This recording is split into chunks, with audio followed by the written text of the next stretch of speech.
So lakaw to mga amigos, gikan sa Tubigon Port paingon ito sa terminal mga amigos, sa dito sa may mga bus pa, lakaw lang ta.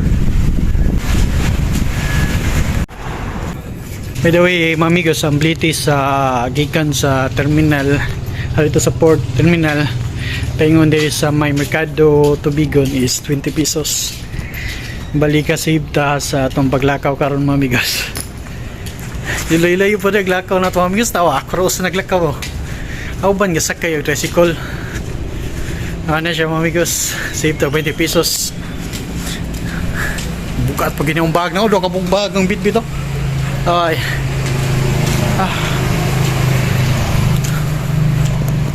Lakaw tirada ba?